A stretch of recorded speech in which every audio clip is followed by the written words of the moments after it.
Matapos lagdaan ni Pangulong Ferdinand Bongbong Marcos Jr. ang Trabaho para sa Bayan Act, ay inilahad nito na layunin ng gobyerno na makamit ang dekalidad na trabaho kung saan binibigyang prioridad din ang kalagayan ng mga manggagawa. The Covenant and the TPB plan will ensure the interagency and multi-partite approach to achieving our objectives for productive, remunerative, and decent employment generation.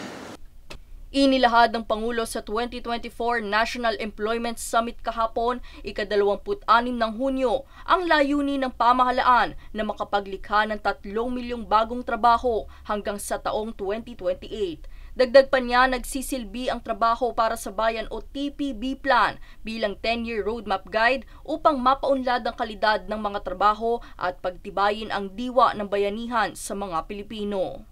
We look forward to the new jobs, the new sectors, the new opportunities that are waiting for us and for the Philippines. Panawagan ng Pangulo sa mga pribadong sektor ay makiisa sa pagpapalawak ng operasyon upang makalikha ng mas maraming trabaho na magbibigay ng magandang kinabukasan sa Pilipinong manggagawa. Hinimok niya rin ang mga manggagawa na paghusayin pa ang kanilang mga natatanging abilidad at kakayahan para sa mas maraming oportunidad. Tiniyak din ni Marcos na buo ang suporta ng gobyerno sa pagbibigay ng mga programa para sa pagsasanay. So that we are competitive not only in the local job market, but also in the international labor markets. And that is the job of government.